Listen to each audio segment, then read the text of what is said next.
ሰላም የተወደዳችሁ የሶሎዳ ሚዲያ ቤተሰቦቻችን እንዴት አላችሁ? በውጭ ሀገር ለምትኖሩ ለመላው ኢትዮጵያውያን ዲያስፖራ እንኳን ለፈረንጆቹ አዲስ ዓመት በሰላም አደረሳችሁ እያልኩኝ አዲሱ ዓመት የሰላም የጤናና የበረከት እንዲሆንላችሁ እየተመኘሁኝ ለዕለቱ ያዘጋጀናቸው አዳዲስና ወቅታዊ መረጃዎችን ይዘን ቀርበናል። መረጃዎቻችን እየተከታተላችሁ እስከ መጨረሻው ከኛ ጋር እንድትቆዩ ከወዲሁ በአክብሮት ጋብዛለሁኝ። አዲሱን ዓመት በጋራ ለሰላም ለአንድነትና ለብልጽግና እንጠቀምበት። እንኳን ለ2026ኛው የፈረንጆቹ አዲስ ዓመት በሰላም አደረሳችሁ። ሶሎዳ ሚዲያ ይህንን አዲስ ዓመት ለምታከብሩ ኢትዮጵያውያንና ኤርትራውያን በሙሉ መልካም ምኞቱን ሲገልጽ በታላቅ ክብር ነው። አዲሱ ዓመት የዘመን መለወጫ ብቻ ሳይሆን ያስተሳሰብ መለወጫም እንዲሆን እንመኛለን። ህዝቦቻችን በታሪክ በባህልና በደም የተሳሰሩ ናቸው። ስለሆነም ይህንን አዲስ ምዕራፍ ስንጀምር ዘረኝነትን አብረን እንታገል። በህዝቦች መካከል መቃቃርን የሚፈጥር የጥፋት ምንጭ የሆነውን ዘረኝነትና ጥላቻ ከስሩ ነቅለን በመጣል በምትኩ የሰውነት ክብርንና ወንድማማችነትን እናንግስ። ሰላምና ፍቅር ይቅደም። ያለ ሰላም እድገት፣ ያለ ፍቅር ደግሞ ህይወት የለምና። በመሆኑም አዲሱ ዓመት ልዩነቶችን በውይይት የምንፈታበት፣ ይቅርታና መተሳሰብ የሚንሰራፋበት ይሁን። ለሀገር እድገት አብረን እንስራ። ድህነት የጋራ ጠላታችን ነው። የኢትዮጵያና የኤርትራ እድገት እርስ በርስ የተሳሰረ ነው።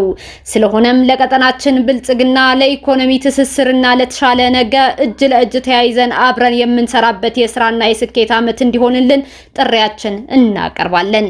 የ2026 አዲስ ዓመት ያለፈውን ቁስል የምንሽርበት፣ የአንድነት መንፈስን የምናጸናበትና በተስፋ የምንሞላበት እንዲሆንልን ከልብ እንመኛለን። ሰላም ለምስራቅ አፍሪካ፣ ሰላም ለህዝቦቻችን። መልካም አዲስ ዓመት። ሶሎዳ ሚዲያ ወይም ወድ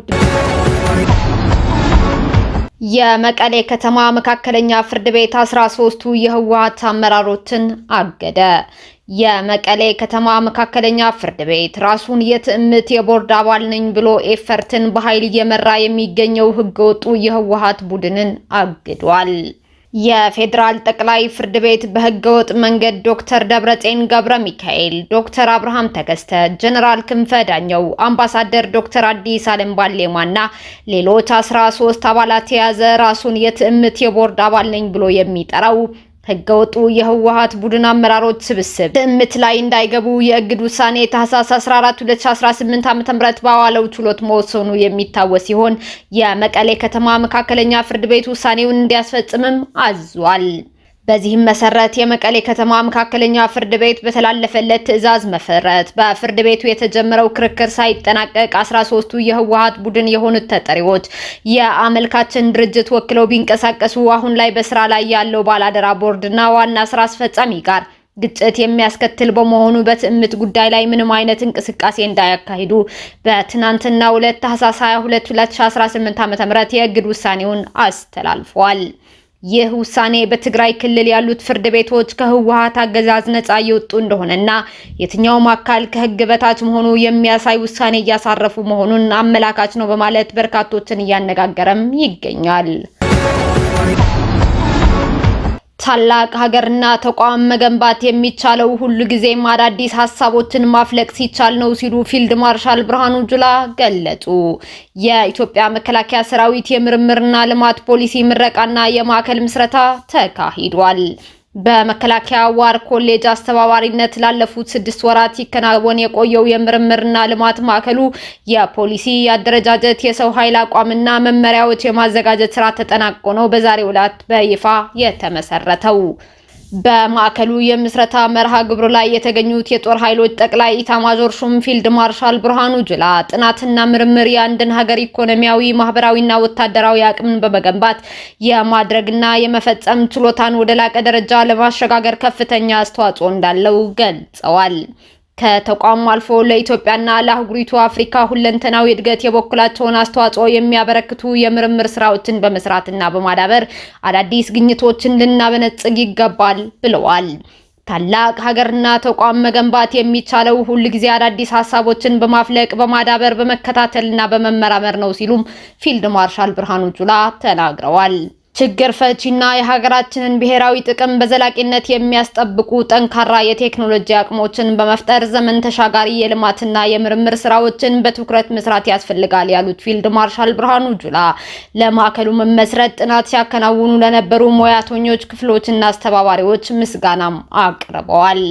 የመከላከያ ዋር ኮሌጅ አዛዥ ሜጀር ጀነራል ቡልቲ ታደሰ በበኩላቸው በተቋሙ ውስጥ አዲስ የሆነውና ለሰራዊቱ የትራንስፎርሜሽን ጉዞ ስኬት የማይተካ ሚና እንደሚጫወት የሚታመንበት የምርምርና ልማት ማዕከል ማቋቋሙ ተቋሙ ለያዘው የዘመናዊ ሰራዊት ግንባታ እንደ ማዕዘን ድንጋይ ሆኖ የሚያገለግል መሆኑን ገልጸዋል።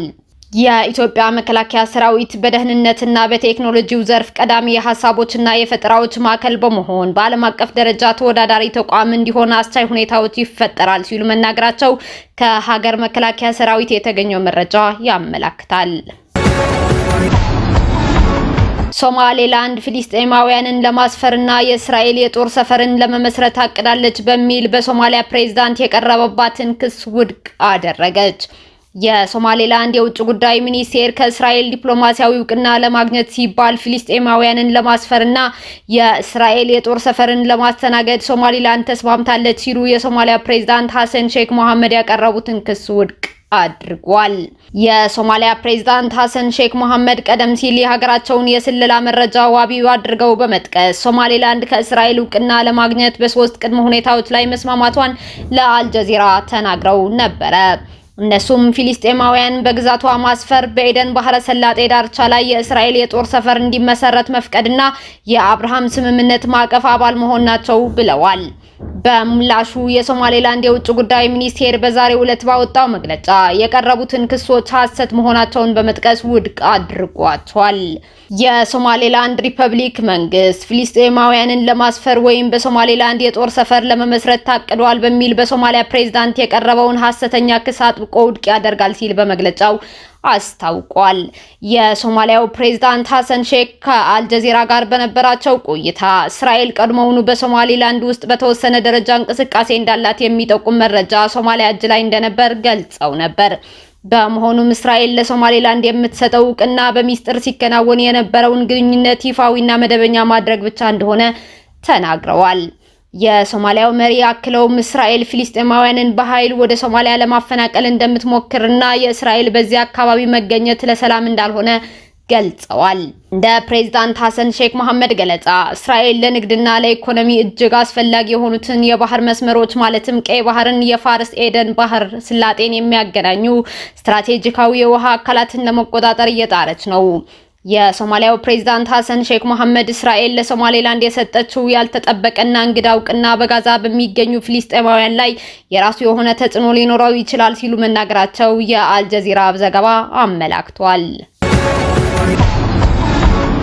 እስራኤል ለሶማሌላንድ የሰጠችውን የነጻ ሀገርነት እውቅና በመቃወም እስላማዊው ታጣቂ ቡድን አልሸባብ ሶማሊያውያን በእስራኤል ላይ ጠመንጃ እንዲያነሱ ጥሪ አቅርበዋል። የቡድኑ ቃል አቀባይ ባስተላለፈው በቪዲዮ በተቀረጸ መልእክት ሶማሊያውያን ሀገራቸው ከእስራኤል ለመከላከል ታጥቀው እንዲነሱ ጥሪ አስተላልፈዋል። የአልሸባብ ቃል አቀባይ ሼክ አሊ መሐመድ ራጌ ወይም አልዳህሪ ባቀረበው ጥሪ የሶማሌላንድ መሪዎች ከሃዲ በማለት በሶማሊያ ሕዝብ ላይ ቅኝ ግዛትን ጋብዘዋል ሲል ከሷል። ማንኛውም የሰለጠነና መሳሪያ ያለው በተለይም ወጣቶች ካሉበት ቦታ ሆነው በእስራኤል ላይ ጦርነት መጀመር አለባቸው በማለት አይሁዳውያን ኢላማ እንዲያደርጉም ጥሪ አቅርበዋል።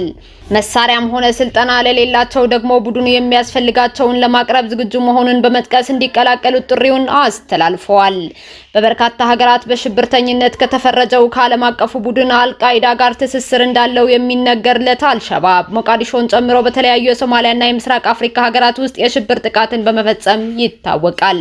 የሶማሊያ መንግስትን ለመጣል የሚዋጋው ቡድኑ ከሀገሩ መንግስት ባሻገር አሜሪካንን ጨምሮ በአጎራባች ሀገራት የሽብር ቡድን ተብሎ እየታደነ ያለ ነው ሲል ቢቢሲ ዘግቧል።